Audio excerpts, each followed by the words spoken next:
Merci d'être avec nous pour ce premier mot à mot à l'occasion du festival Biarritz 2019. L'Amérique latine, la littérature, le cinéma. Vous, c'est le cinéma. La première fois qu'on est venu ici, c'était en 2014 pour un film qui s'appelait Rente de Bien. Aujourd'hui, en 2019, on a votre deuxième film, votre deuxième long métrage. La première question, et c'est pour rire, parce que ça fait écho à ce que vous me disiez il y a 5 ans maintenant, quel est le nom du chien dans le film aujourd'hui? Ici, c'est Otto. C'est Otto. Oui. Et deuxième question, c'est pourquoi est-ce que vous avez un casting de chiens impressionnant? Parce que vous m'avez dit en 2014, il y a des chiens dans tous vos films. Oui. Vous êtes exigeant sur le casting, on parlera du casting des non-professionnels après. Mais pourquoi est-ce que vous avez une fidélité totale aux chiens? Parce que les chiens ont une fidélité totale envers moi. Et là, c'est mon chien en l'occurrence. Otto, c'est mon chien. Otto, c'est le chien. Et c'est drôle parce que ce chien, ça ouvre une question, mais il a été recueilli de la rue. Et en fait, c'est l'actrice principale du film, Carolina, qui a je l'ai depuis 4 ans, qui l'avait trouvé. Et elle m'avait dit, j'ai trouvé un chien, je pense qu'il sera parfait pour toi. Et elle m'a envoyé une photo. Et du coup, c'est mon chien depuis. Ouais, c'est mon chien. Et donc, il n'y avait pas besoin de trop de casting? Pas pour ce chien en particulier, non. Pour tous les autres gens et tous les autres acteurs du film, oui, mais pas pour lui. On se résume par rapport à 2014. Vous avez fait des études en France, vous êtes diplômé de la FEMIS, vous avez reçu plusieurs prix pour vos films. Est-ce que vous êtes un cinéaste de l'intime ou un cinéaste de la famille? Parce que quand on prend Rente de Bien, donc Éric, Gabriel, Marie-Isabelle, hein, et quand on regarde aujourd'hui votre film, on a l'impression que votre sujet, c'est d'abord l'intime des relations familiales en la circonstance, ou la famille plus généralement. Pour l'instant, oui, je pense. Non, la famille, ça m'intéresse énormément. C'est la chose qui m'importe le plus au monde. Et du coup, on fait des films sur ce qui nous importe. Et du coup, la famille, c'est vraiment le... Mais moi, je ne distinguerai pas intime et famille. Pour moi, c'est la même chose. Pour vous, c'est l'endroit le plus... Oui, je dirais que c'est l'endroit d'intimité ou de... Oui, c'est la maison. Du coup, oui, c'est ça. C'est un beau mot, la maison. L'expression suivante, puisqu'on est dans un mot à mot, c'est « Allô maman bobo ». Ah oui. Vous savez, c'est une chanson. Hein, que je ne connais pas. Voilà. Mais Allô maman bobo, la maladie de la mère est centrale. Et au-delà de la maladie de la mère est centrale dans tout votre travail. Vous me disiez, il y a 5 ans, j'ai 31 ans et j'ai encore trop de mères. Ouais. Or aujourd'hui, tout tourne autour de cette comédienne qui est votre mère, qui a eu un petit rôle dans Rente de Bien, qui a eu un autre rôle dans le court-métrage, et qui aujourd'hui est malade. Et vous filmez sa maladie. Ouais. J'essaie de m'en débarrasser. Et du coup, c'est juste, je prends les choses à l'envers. Parce qu'elle meurt dans le film. Ouais. Non, mais j'essaie de m'en débarrasser. Je veux dire, on a un sujet. Moi, ma mère, c'est évidemment, pour l'instant, ça a été mon sujet de film, même plus que la famille.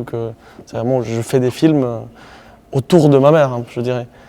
Et je pense que là, je me suis dit, allez, je vais affronter le problème vraiment en face. Je veux dire, je fais un film sur elle, avec elle, genre à propos d'elle. Je vais tourner autour de sa figure pour voir si le prochain film, j'ai pas besoin de la mettre dans le film. Quand j'écris, parce que moi j'écris et il y a des choses les choses elles viennent. C'est pas... Évidemment, il y a du travail et tout ça, mais... Et vous savez qu'elle a disparu du prochain film ou pas? Que? Est-ce que vous savez qu'elle va disparaître du prochain film après l'avoir fait celui-là? Je ne sais pas. Je sais pas. J'espère. L'expression qui me vient aussi sur Litigante, hein, qui est le titre espagnol, colombien, oui, de votre film, qui se traduirait par avocate hein, on parlera du titre français tout à l'heure, parle d'une mécanique des femmes. Il y a un auteur qui s'appelle Calafert qui a écrit un livre qui s'appelait La mécanique des femmes. Et je trouve que cette expression correspond exactement à ce que vous mettez dans ce film. Autrement dit, entre une mère, ses filles, et puis dans une périphérie, les hommes, mais au cœur de votre propos, il y a quand même cette mécanique des femmes qui s'aiment, qui se détestent, qui s'aiment autant qu'elles se détestent, avec des dialogues assez étonnants, qui sont des dialogues d'une violence qui peuvent alterner avec des dialogues extrêmement doux, extrêmement tendres, et des regards tendres aussi. Comment est-ce que vous avez réussi à ce point à intégrer le propos féminin? Je sais pas. Non, mais en tout cas, c'est évidemment une question quand on est un homme et qu'on fait un film. C'est la première fois que moi je passais de l'autre côté. Je passais du côté des femmes. Normalement, mes personnages principaux étaient toujours des hommes et ils étaient toujours face à des femmes. Et là, j'avais envie de passer de l'autre côté. Et forcément, ça crée une question. C'est genre, moi, je vois pas le monde en tant que femme. Je le vois en tant qu'homme. Du coup, comment on fait pour essayer de respecter quelque chose de... surtout maintenant à l'époque du MeToo, pour pas se faire attaquer même pour le film, hein, genre, et pour être respectueux, je sais pas, pour essayer d'être respectueux. Et moi j'ai l'impression que la méthode de travail que j'ai, elle m'aide en tout cas à faire moins de conneries, parce que j'ai pas d'idée complètement fixe sur les choses. Et du coup je permets aux comédiennes, en ce cas-là, de me dire bah, ça oui, ça non, ça je le dirai pas comme ça je préfère faire ça. Et après, parfois j'accepte pas, mais en tout cas, le dialogue est ouvert, hein, et du coup, c'est comme des garde-fous. Donc l'improvisation. Il y a de l'improvisation, mais qui est très contrôlée, mais il y a de l'improvisation. Ouais. Un mot sur le casting, puisque vous disiez en présentant votre film l'autre jour que le personnage central qui est Sylvia, qui n'est pas votre mère, qui est Sylvia, qui est donc la fille de votre mère, ouais. Bon, voilà, on pourrait le dire comme ça, c'est une féministe. Donc ça aide, j'imagine, quand on peaufine les dialogues. Oui, non, mais c'est surtout la façon dont elle vu qu'il y a de l'improvisation, en tout cas pour les dialogues, elle allait... Non seulement c'est une féministe, mais c'est une écrivain. Et c'est peut-être la personne que je connaisse qui est la plus attachée au bon sens des mots. Elle dit jamais un mot à la légère. Genre, elle prend le mot avec le sens, quoi. Ça vient toujours avec le sens. Et du coup, quand on a quelqu'un comme ça pour improviser des dialogues, je pense que ça leur donne un poids, forcément. Ça leur donne un poids, et donc avec son intelligence, et aussi avec son féminisme, il est quelque part là-dedans. Elle tenait beaucoup sur le tournage à... Pareil, c'est genre... Mais il faut se mettre à sa place. C'est une écrivain féministe, connue en Colombie, qui va jouer dans un film réalisé par un homme, qui peut avoir du coup un regard... qui pourrait avoir un regard même qui aille contre le féminisme. Et du coup, elle doit non seulement protéger le film, mais elle doit se protéger, elle, comme figure publique. Et je pense que tout ça s'est joué sur le tournage, et moi, ça m'a aidé à la fin. Vous avez dit féminisme, vous avez dit Colombie. Est-ce que c'est facile d'être féministe en Colombie aujourd'hui? C'est très difficile. C'est très difficile. C'est-à-dire, ça reste machiste comme pays ou... En fait, c'est très difficile en France. Donc, oui, bien sûr. Donc imaginez en Colombie. Même en France, c'est mal vu. Le féminisme est un gros mot. En France, genre, on n'aime pas les féministes. Non, mais c'est assez évident. Après, il y en a qui, du coup, trouvent une place, qui prennent une force, ça peut devenir même un marché. Mais globalement, le pays, la France, n'aime toujours pas les féministes. On est en 2019, donc en Colombie, on est 30 ans en arrière. En même temps, la PMA, donc là, il y a pour les femmes quelque chose qui est fait. Hein. Alors après, la question de la GPA est ouverte, mais... Après, les femmes, ça reste... Genre, pas pour moi, hein, je veux dire, dans l'imaginaire collectif, les femmes, ça reste des bonnes femmes en France. Hein. Moi, je trouve que la France est un pays extrêmement machiste. Non? Vous êtes pas d'accord? Oui, enfin, j'aime bien l'entendre chez vous. Moi, ça me semble hyper évident. Chez vous qui avez vécu une partie de votre temps en France, c'est intéressant d'avoir ce regard étranger sur... mais par rapport aux États-Unis. C'est assez juste. Alors, anecdote tout à fait personnelle, mais j'ai vu l'image de l'enterrement de cet ancien président de la République, dont on a oublié le nom. On l'a tellement répété que je l'ai oublié. Et je me disais que dans cette église, il y avait plus d'hommes que de femmes. C'était aussi intéressant sur le personnel politique en France. Bon, voilà, donc c'est presque une illustration par l'image de ce que vous êtes en train de dire. On va regarder un extrait de votre film. Donc Sylvia dans le film, hein, c'est ça ? Sylvia. C'est cette avocate qui connaît une romance hein, avec un journaliste qui l'a allumé dans une émission de radio, qui a un fils dont le père est inconnu, sauf que, enfin du fils en question en tout cas, mais pas d'elle. Et un jour, elle emmène son fils au karting. Extrait.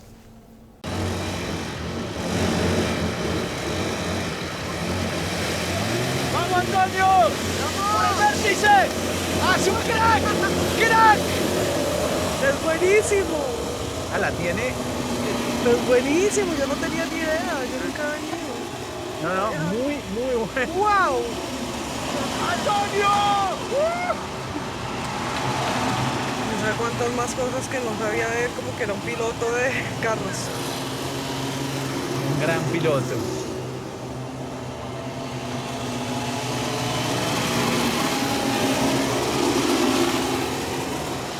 No, y ahora ya tengo más tiempo y eso, pero pues ya tiene 5 años y los primeros años pues lo abandoné mucho. Abandoné. Pues sí. Muy dramático. Abandoné. Deja de castigarte, ¿sí? Y cortar esos pensamientos, esos chorros, esa matraca.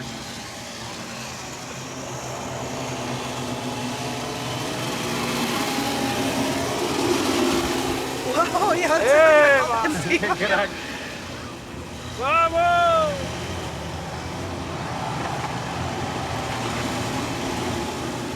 No, Silvia, eres una persona increíble, una mamá increíble.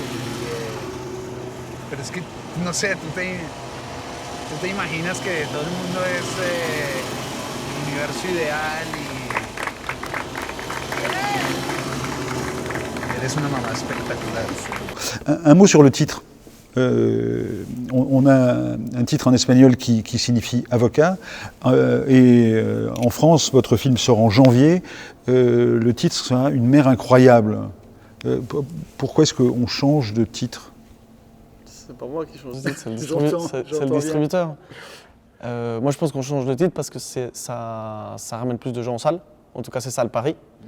Et c'est le pari de... comme le film est un film qui parle plus de la famille, les gens... Sur toutes les ambiguïtés, en fait. Exactement, et les gens préfèrent aller voir un film, à mon avis, sur la maternité ou sur la famille que sur une avocate. Et du coup, je pense qu'ils se sont dit, le film est finalement beaucoup plus sur la maternité, sur la question de qu'est-ce qu'est d'être mère, qu'est-ce que c'est qu'être une bonne mère, une mauvaise mère, que sur le côté légal. Et à mon avis, mais ils ont fait pareil, par exemple, pour le Shoplifters, le film de Koreeda. En France, il est sorti sous le titre d'Une affaire de famille. Et une affaire de famille, ça rappelle un air de famille. Et c'est du marketing. C'est du marketing. Parlons du casting. On a parlé tout à l'heure de Sylvia. Antonio, le gamin, est patent aussi hein, dans ce film. Comment est-ce que vous réalisez votre casting de non-professionnels ? Ça me prend beaucoup de temps.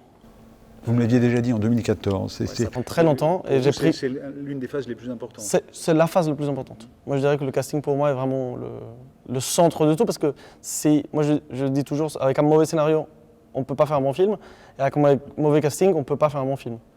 C'est impossible. Parce que le cinéma, c'est quand même de la représentation de gens.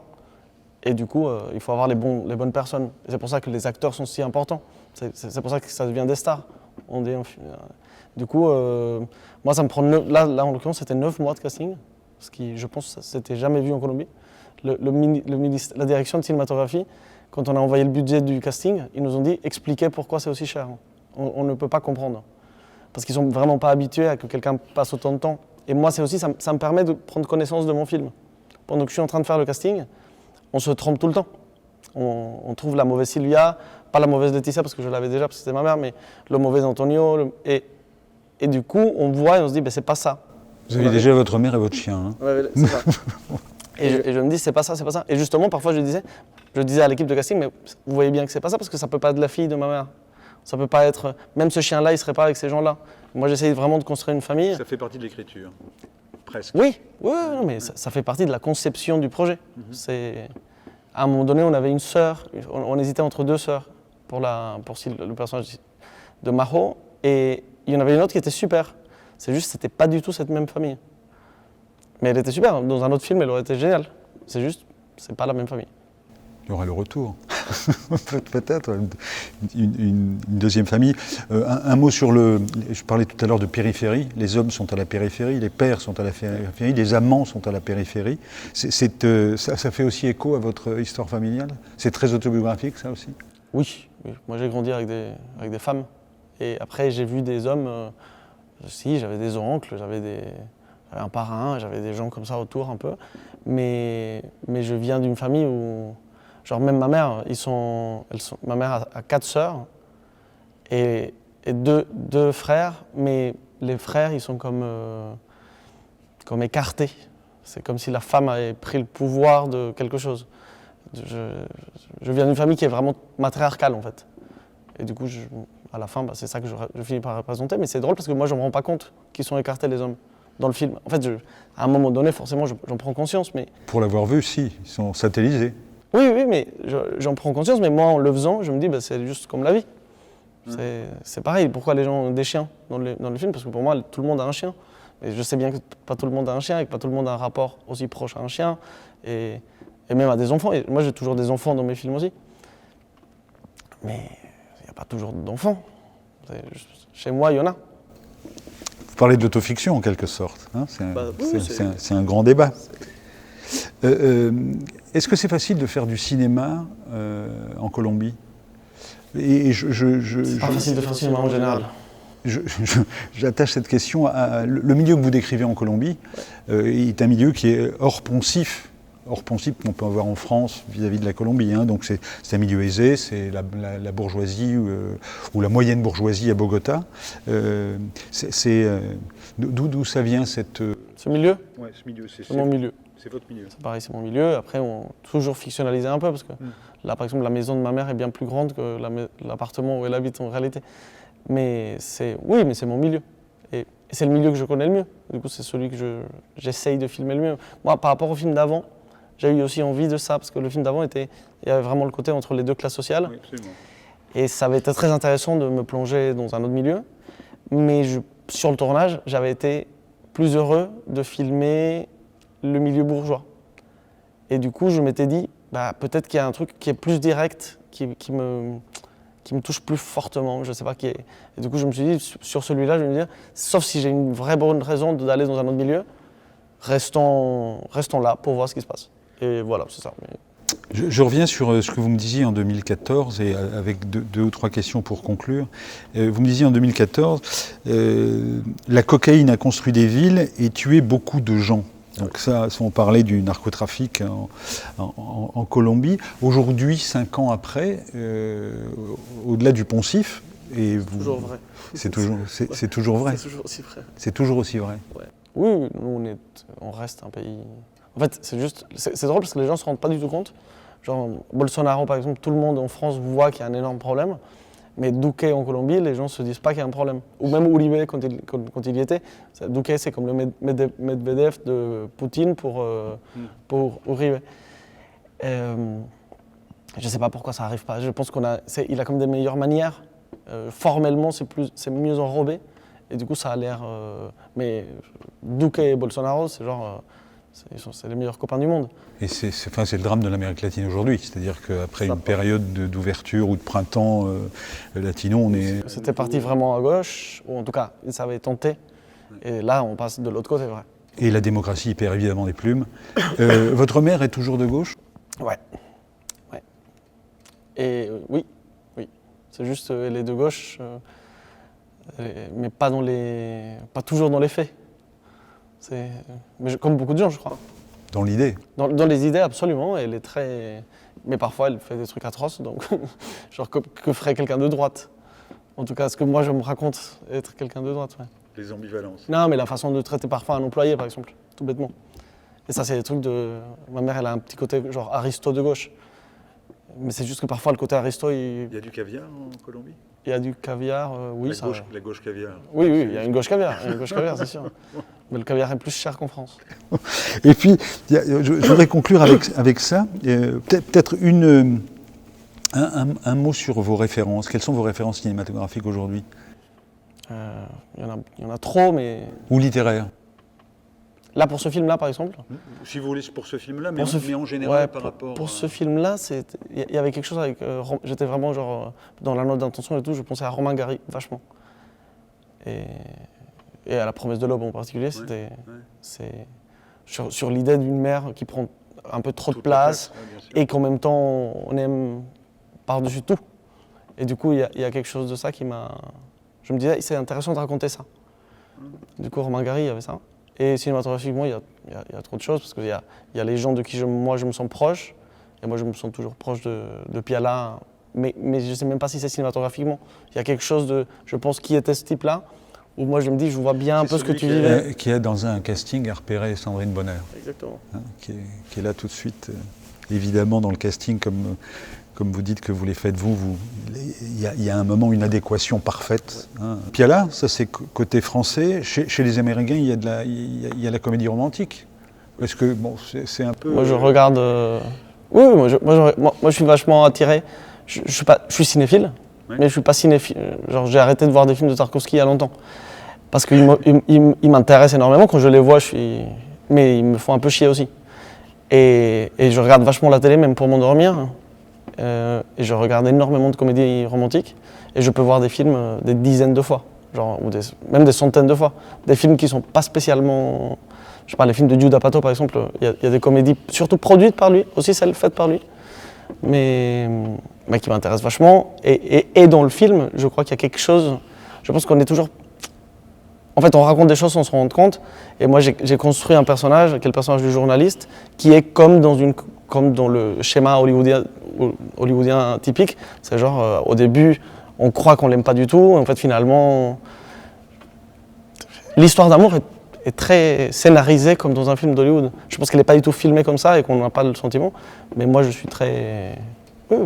moi, j'adore le cinéma d'Hollywood. On va conseiller à nos spectateurs d'aller voir votre film et on leur précisera ce que vous nous avez dit, que la dernière scène de votre film est totalement improvisée. Ah oui. Et ça c'est intéressant aussi sur la place que vous laissez à l'improvisation.